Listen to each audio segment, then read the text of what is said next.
오늘 설교 말씀은 빌립보서 2장 1절부터 11절 말씀입니다. 설교 제목은 나르시스트와 예수 그리스도라는 제목입니다. 옛날 그리스 신화에 보면은 나르시서스라는 남성이 있었습니다. 외모가 굉장히 아름답고 뛰어났다. 그래서 많은 여성들이 그를 사랑했습니다. 근데 그는 어느 날 우물에 비춰지는 자기 모습을 보고 자기와 사랑에 빠진다라는 이야기예요. 그래서 좀 이상한 이야기이기도 한데요. 착각한 그는 어떤 여성보다도 물에 비치는 자기 자신을 그렇게도 사랑했다. 그런 이야기인데 그래서 오늘날도 우리가 자기를 많이 사랑하는 사람들을 나르시스트라고 부르고 있습니다. 그래서 한국말 표현에도 있는데 왕자병, 공주병, 저 사람은 공주병이다 뭐 이런 표현들이 있죠. 그리고 한국 표현 중에는 사람은 자기 잘난 맛에 살고 있다 그런 표현들이 있어요. 그러니까 자기가 사는 원동력 그 자체가 자기를 너무나도 아끼고 자기 잘났다고 생각하면서 그렇게 사는 사람들이 오늘날도 있다라는 말인데요. 오늘 저희들이 보고 있는 성경 본문이 예수 그리스도 창조주 되신 하나님께서 이 지상에 인간의 몸을 가지고 내려오셨다라는 이야기를 말해주는 빌립보서 2장 내용입니다. 근데 이 내용을 쓴 저자가 사도 바울인데 이 예수 그리스도가 사람의 몸을 가지고 오신 이야기를 왜 하냐면은 교회 안에서 부딪히는 사람들이 너무나도 많은 거예요. 성격이 안 맞아서 교회 안에서 부딪히는 사람들 있었다라는 이야기에서부터 이 이야기를 꺼냅니다. 그래서 빌립보서를 읽다 보면은 우리가 아는 이야기인데 그 안에도 교회 안에도 나르시시스트들이 있었던 것 같습니다. 그러니까 자기를 많이 사랑하는 사람들이 있었던 거죠. 근데 그 문제의 해결책을 예수 그리스도가 인간의 몸을 가지고 이 땅에 오셨다라는 거에서 그 해결책을 발견하고 있어요. 그것을 제안을 하고 있습니다. 그래서 오늘 저희들이 생각한 내용은 예수 그리스도가 인간의 몸을 가지고 성육신 하셨다. 이거에 대해서 묵상하면서 어떻게 우리가 더 예수 그리스도와 같은 겸손한 자가 될 수 있을까를 한번 생각해 보도록 하겠습니다. 오늘 크게 세 가지 포인트가 있습니다. 첫 번째, 두 번째, 그리고 세 번째는 결론에서 볼 텐데요.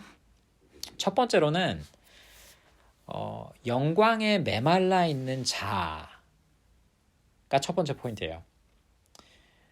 오늘 크리스마스 예배로 빌립보서 이제 2장을 보고 있는데요. 빌립보서는 AD 62년에 사도 바울 선교사 전도자를 위해서 그리스에 있었던 빌립보라는 교회 앞으로 쓰여진 편지 내용입니다. 그래서 이 빌립보 교회는 성경 보면은 처음에 리디아라든지 굉장히 신앙이 좋고 헌신적인 사람들이 거기에 있었던 걸로 알려져 있습니다. 사도 바울을 굉장히 많이 후원했던 그러한 교회였는데 오늘 편지 내용을 읽어보면은 그러한 교회에도 분열이 있었다라는 것을 알 수가 있어요. 그래서 여러분 세계에서 가장 그 끈끈한 공동체가 어디냐라고 했을 때 가족 말고는 종교단체라고 불려집니다. 근데 안타깝게도 오늘 이 사람 모이는 곳이라 여기에도 갈등이 있었다라는 사실을 우리가 볼 수가 있어요. 그건 우리가 어딜 가나 아직 완전하지 못한 사람들이 모인 공동체이다라는 것을 말해주고 있는데요. 뭐 여러분들 중에 나는 갈등 없는 집안에서 자랐다, 지금도 살고 있다 그런 분 있으십니까? 아마 거의 없을 겁니다. 이 교회에도 빌립보 교회에도 이렇게 문제가 있었다라고 하는데 사도 바울이 그 문제의 근원이 그 원인이 어디에 있느냐라는 것을 말해주고 있는데 오늘 본문 2절 말씀 2절 3절을 볼게요. 빌립보서 2장 말씀입니다. 일단 2절에서 마음을 같이하여 같은 사랑을 가지고 뜻을 합하여라 그렇게 사도 바울이 말하면서 3절에 이렇게 말합니다.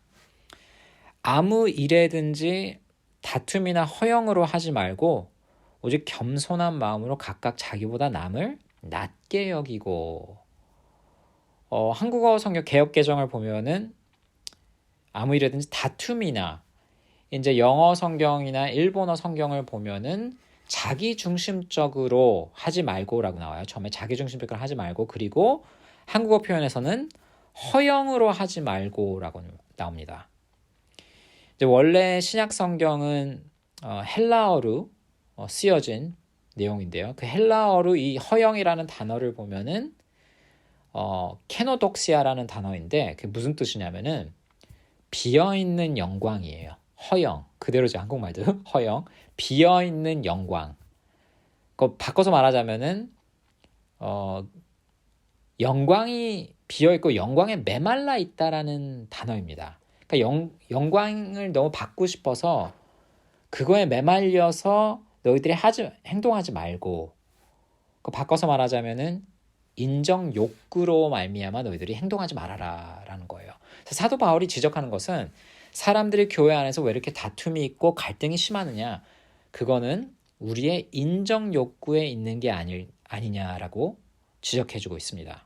근데 사람의 누구나 다 인정 욕구는 있는 것 같아요. 근데 그 인정 욕구가, 그 우물이 채워져야 되는 그 인정 욕구의 우물이 얼마나 깊을까요? 끝이 보일까요? 그 해리 루벤이라는 저널리스트가 있었습니다. 이제 기자가 있었는데 유명한 사람들을 굉장히 많이 그 인터뷰도 하고 그랬던 사람인 것 같아요. 근데 거의 연예계라든지 스포츠 선수들의 많은 이들을 보면은, 그러니까 성공해가지고 한 번은 사람들로부터 많은 인정을 받았던 사람들임에도 불구하고 그들의 삶의 마지막을 보면 굉장히 불행하게 자기 파멸로 가는 사람들이 굉장히 많다라고 이야기를 합니다. 근데 왜 그러냐? 이 사람이 그들의 삶을 해석하면서 이렇게 이야기를 하는데요. 마약도 그렇듯이, 여러분 마약을 마약 안 해봐서 모르겠지만 마약을 처음 하면은 그 이제 강도가 굉장히 강한 거죠. 강도가 강하게 다가오는데 그걸 2번, 3번 계속 하면은 그게 흐려진다라는 거예요. 효과가. 근데 성공도 마찬가지라고 이야기해요. 이 저널리스트가. 그러니까 성공을 하면 처음에는 사람들로부터 인정받고 칭찬받고 그러면 너무나도 기분이 좋고 너무 그런데, 성공 2번, 3번, 4번 하다 보면은 그게 그렇게 마음에 다가오지는 않는다라는 거죠. 아무리 인기 있는 배우라도 점점 이게 뭔가 허무해져 가는 그런 거를 경험한다라는 거죠. 그리고 결국에는 자멸로 가게 된다. 특별히 이 사람들이 은퇴를 하게 되면은 나의 영광의 날을 사람들이 알지 못하기 때문에 너무나도 섭섭해한다라는 이야기를 합니다. 그래서 사람의 인정 욕구는 강하면 강할수록 어떻게 보면 사람들로부터 잊혀지는 게 너무나도 두렵다라고 말할 수가 있어요. 여러분 SNS 인스타그램, 그러니까 그 페이스북 같은데 누가 뭐를 올리면은, 자기 글을 올리면은 비난받는 글을 받는 것보다도 반응이 없는 게 더 두렵대요. 그러니까 완전 무시당하는 게, 그냥 나는 없는 존재 취급받는 게 더 두렵다는 거죠. 그래서 사도 바울이 오늘 먼저 3절에서 사람이 다투고 갈등이 있는 이유는 어디에 있느냐? 내가 무시받는 거를 그렇게도 싫어하는 때문이다. 내가 잊혀져 가는 것이, 사람들이 나를 인정 안 해주는 것이 너무나도 섭섭하기 때문에 싸우는 원인이 되고 있다라는 것을 말해주고 있어요. 여러분, 성경을 보면은 가장 지혜롭고 가장 영광을 누렸던 왕이 있는데 솔로몬 왕입니다. 그는 하나님으로부터 지혜를 받아서 잠언을 쓰고 전도서를 썼어요.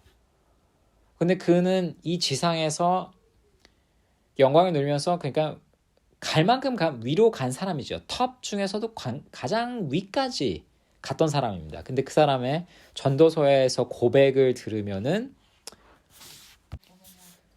허무하다, 너무 허무하다. 이 삶을 살아봤더니, 모든 걸 누려봤더니 결국에 너무 허무하다라는 이야기를 솔로몬 왕이 하는 거예요. 처음에는 칭찬받고 인정받고 너무 좋았다. 근데 시간이 지날수록 결국에는 모든 것이 허무한 것이었더라. 이렇게 말을 한다는 거죠. 사람 중에서도 정점을 찍었던 사람도 마음을 끝까지 채울 수가 없었다. 사람들의 인정 가지고는 끝까지 채울 수가 없었다라는 것을 말해주고 있어요. 그러니까 허영이라는 것이 그 glory hungry, 그 영광에 메말라 있는 그 마음 상태를 이야기하고 있는데 그 솔로몬 왕이 그 전도서 12장 13절, 이제 전도서는 12장 14절에 끝납니다. 근데 마지막 부분에서 뭐라고 이야기를 하냐면은 제가 인생을 이렇게 되돌아봤더니 결론적으로는 모든 것에서 남는 것은 하나님을 두려워하고 하나님의 명령을 지키는 것이다. 인간에게는 우리가 할 수 있는 모든 것은 그거밖에 없다라고 말하면서 전도서를 끝내요. 간단하게 말을 하자면은 이 인정받고자 하는 욕구가 우리에게 굉장히 강한데 그거를 사람들로부터 채우려고 해도 결코 채워지지 않는 영역인 것이다. 결국에는 그 답은 하나님으로부터 올 수밖에 없다라는 것을 지적해주고 전도서는 끝나고 있습니다. 저희 두 번째로 오늘 본문에서부터 그러면은 건전한 자아는 뭐인가? 우리가 영광에 너무 메말라 있는 영혼들인데 그럼 건전한 자아는 무엇인가? 오늘 3절 내용을 한번 다시 우리가 볼게요. 여러분 빌립보서 2장 3절 내용에 허영으로 하지 말고 오직 겸손한 마음으로 각각 자기보다 남을 낮게 여기고 겸손한 마음을 가져라 라고 이야기를 해요. 기독교 신학자 중에 유명했던 과거의 신학자들을 보면은 20세기에는 C.S. 루이스라는 사람이 있었고요. 17세기에는 조나산 에드워즈라고 18세기죠. 조나산 에드워즈라고 미국의 유명한 신학자가 있었습니다.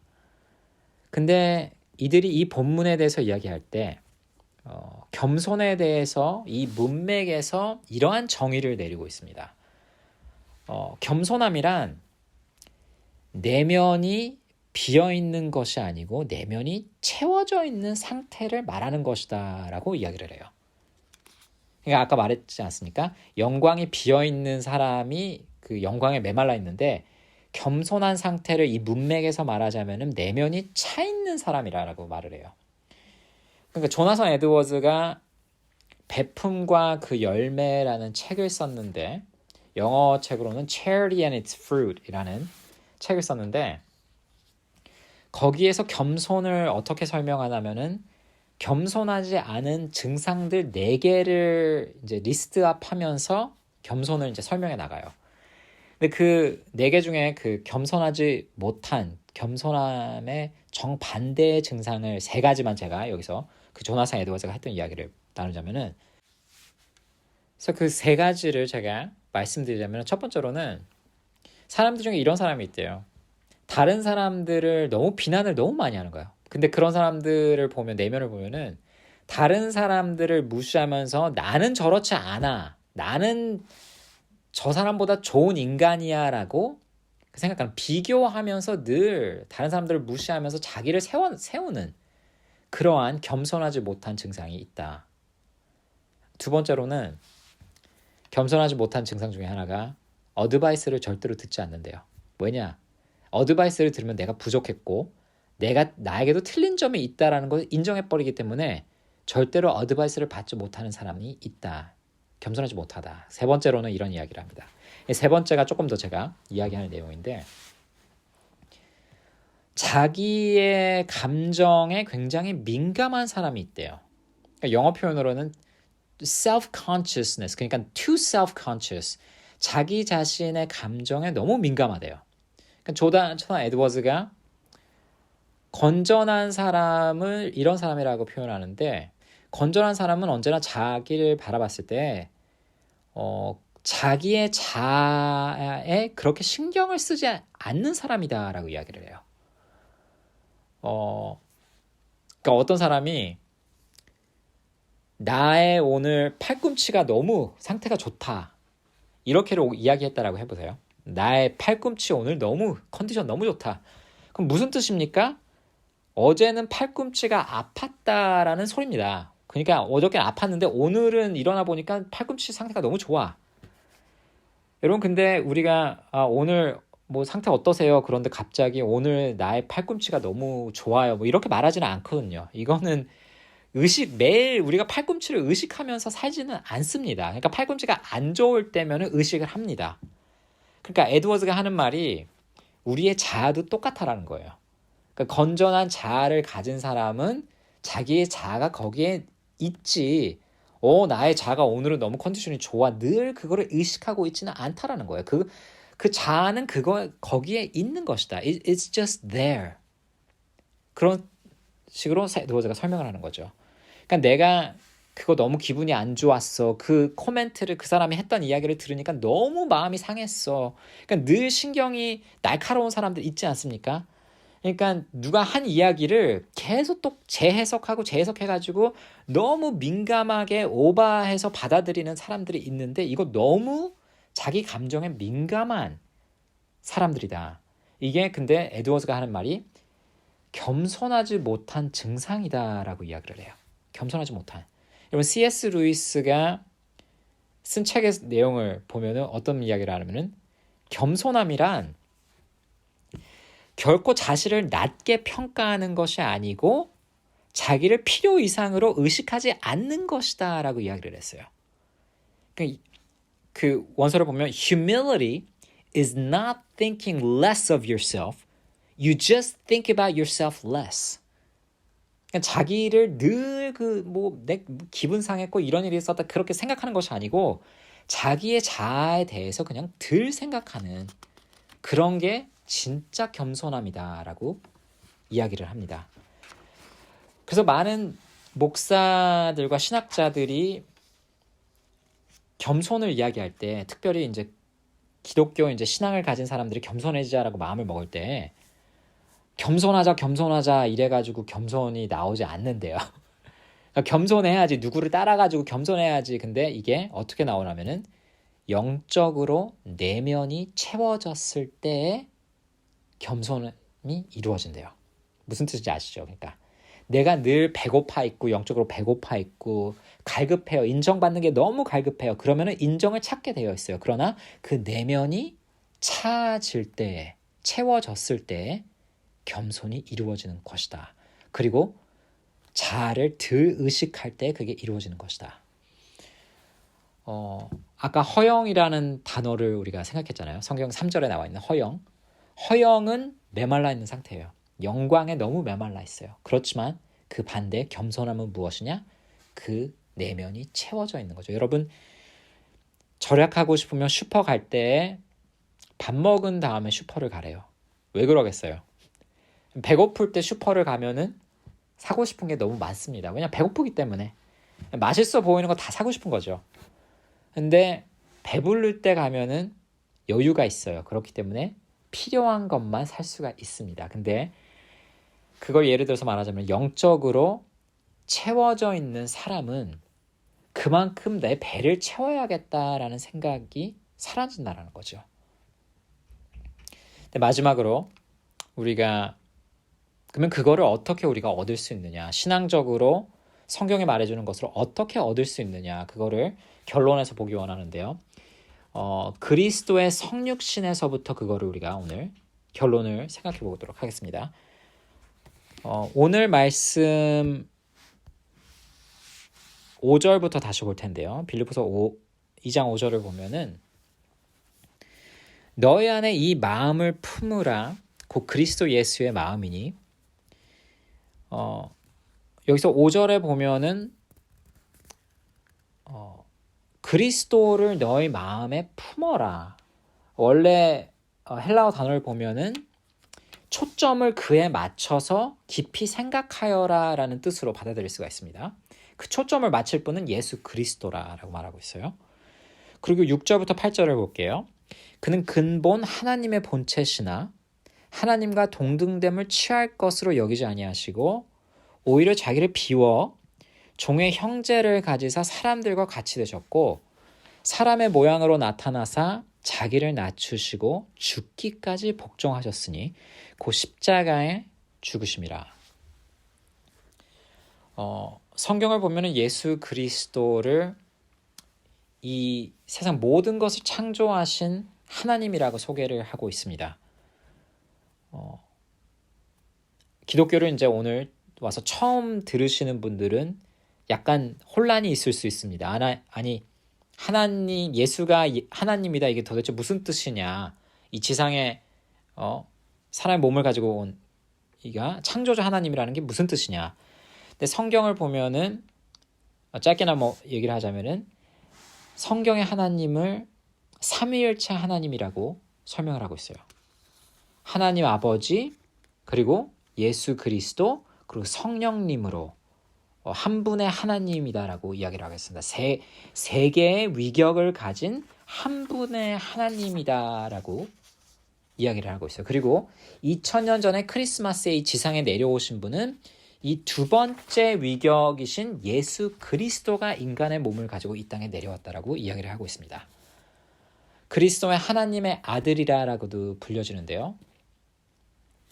영광과 위엄에 있어서는, glory and majesty에 있어서는 하나님 아버지와 동등하신 분이라고 성경은 이야기를 해요.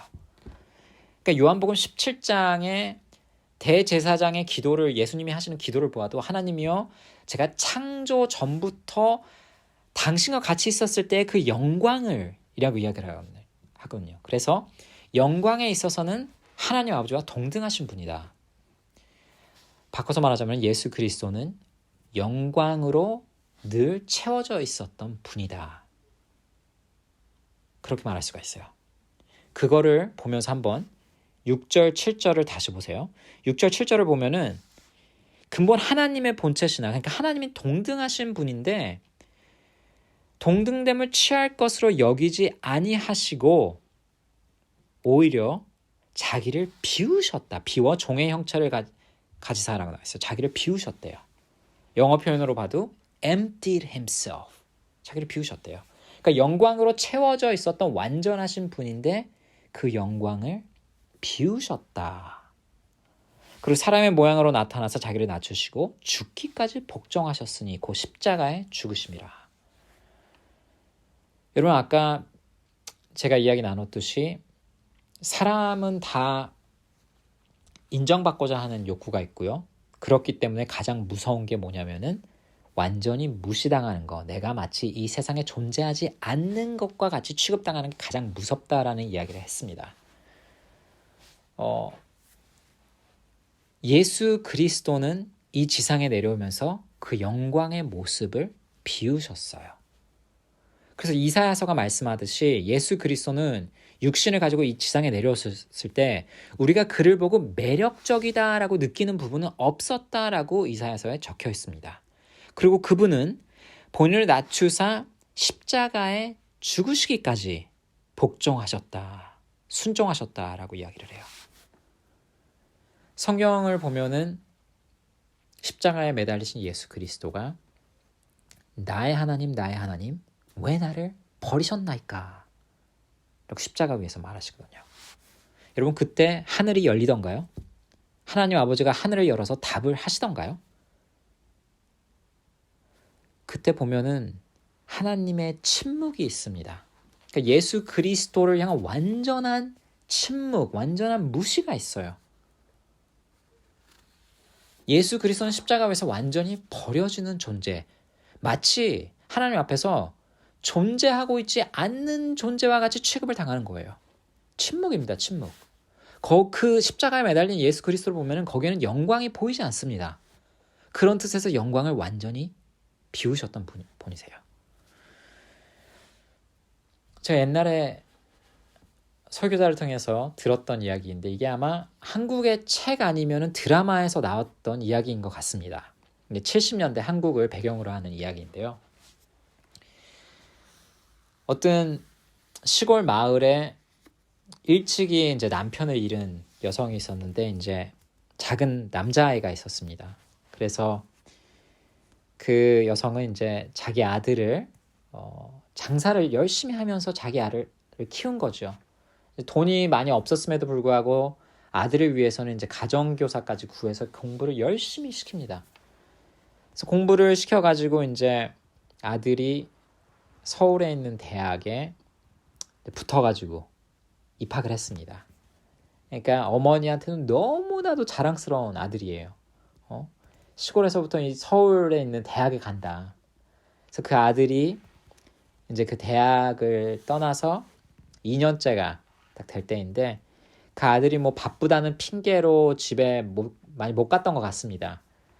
근데 대학교 2년 차가 되니까 이제 여자친구도 생기고 해서 대학교 캠퍼스 라이프를 굉장히 많이 즐기고 있었어요, 이 아들이.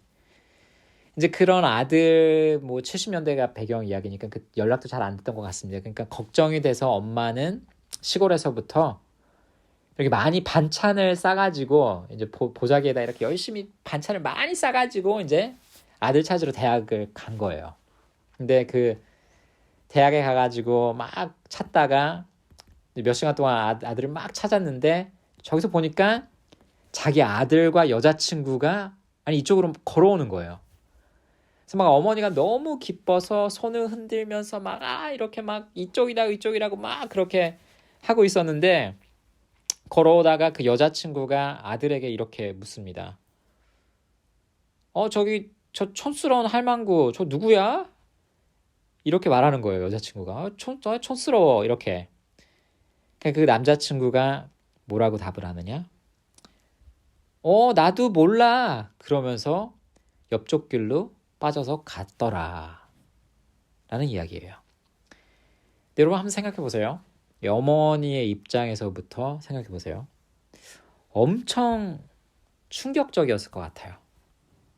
자기가 정성껏 모든 것을 다해서 키워놨던 그 아들이 자기를 이렇게 배신하다니.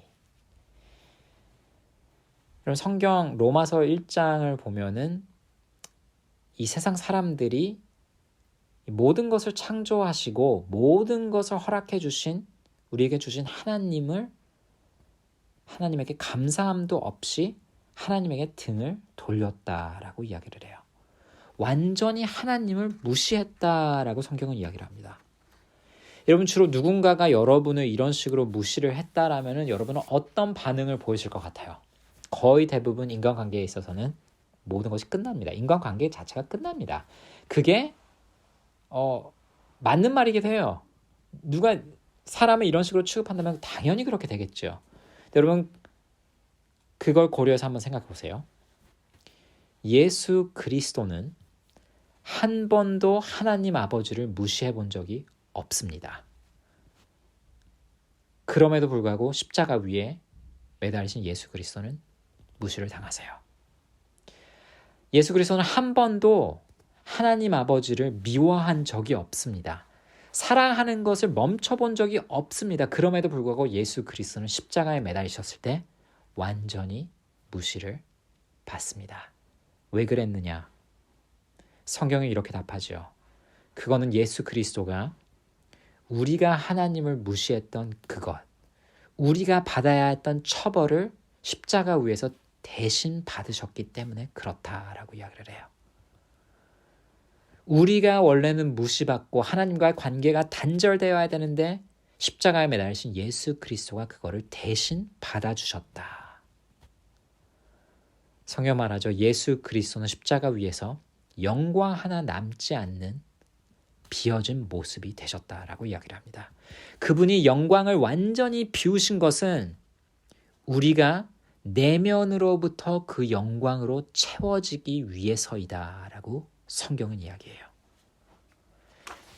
그래서 성경은 이렇게 이야기하죠. 예수 그리스도로 말미암아 하나님 아버지와의 관계가 완전히 회복되었다. 더 나가서 말하자면은 우리는 하나님으로부터 칭찬받는 존재가 되었다라고 이야기를 해요. 히브리서 4장 16절 표현을 말하자면은 그 은혜 받은 자로서 우리가 담대하게 그 은혜의 보좌 앞에 나갑시다라는 표현을 해요. 예수 그리스도로 말미암아 하나님 아버지와의 거리감이 없어졌다라는 이야기입니다. 모든 우리의 죄와 그 처벌은 예수 그리스도에 가고 그분의 의가 우리에게 주어졌다라고 이야기를 해요. 그래서 하나님께서 우리를 보물과 같은 존재로 삼으셨다라고 성경은 이야기를 합니다. 바꿔서 말하자면은 우리는 하나님이 칭찬하시고 자랑하시는 사랑하는 아들과 딸들이 되었다라고 이야기를 해주고 있어요. 여러분, 그게 얼마나 우리에게 가치 있는 일인지 여러분들은 생각해 본 적 있습니까? 그게 의미하고 있는 것을 묵상해 본 적이 있습니까? 그러니까 하나님이 예수 그리스도로 말미암아 우리를 사랑하시고 아끼시는 아들과 딸로 삼으셨다. 마지막 예화를 말하면서 마무리 짓기 원하는데요. 제가 우리 이 뉴 커뮤니티 처치 교회를 2015년에 개척을 했는데요. 이제 그 전년도가 2014년에 개척을 준비하면서 그 사례비도 얼마 안 돼서 굉장히 좀 다른 교회를 통해서 사례비를 받고 있었는데 좀 생활이 빠듯했던 것 같습니다. 근데 그때 그 당시에 제가 전에 일했던 경험도 있어서 뭐 파견 회사라든가 이 리크루트 그 뭐 일 같은 게 있으면은 소개해주는 그런 회사에 제가 등록이 되어 있었거든요. 근데 그 당시에 가끔가다 이렇게 그 안건이 있으면 좋은 일이 있으면은 이렇게 이메일도 오고 전화가 왔습니다. 근데 이제 진짜 뭐 자주 있었던 건 아니고 가끔가다 있었던 것 같아요. 조건이 괜찮고 연봉이 좀 괜찮아 보이는 안건이 소개가 올 때가 있었습니다. 근데 그 당시에 뭐 개척 준비하느라 개척교회 한다고 해가지고 당연히 거절은 했지만, 근데 그러한 조건이 좋은 뭐 연봉이 좋은 이렇게 오퍼를 받잖아요, 한번.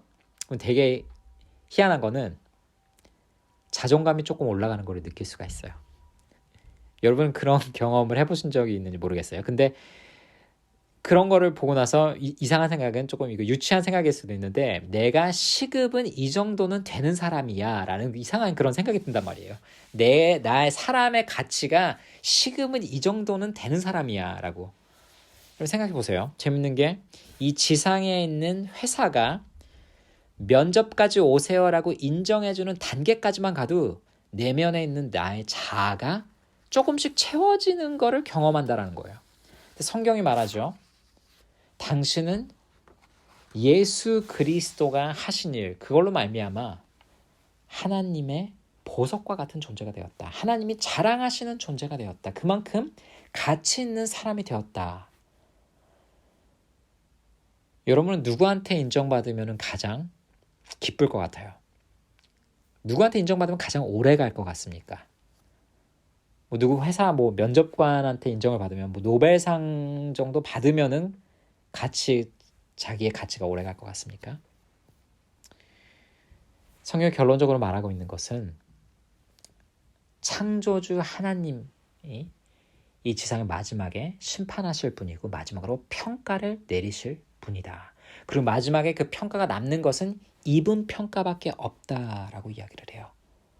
그 모든 영광을 누렸던 솔로몬 왕이 마지막에 말하지 않습니까? 인간의 인정은 어차피 오래가지 못한다. 그러나 영원히 남는 것은 결국에는 하나님의 판정일 것이다. 마지막 적용으로 마치길 원하는데요.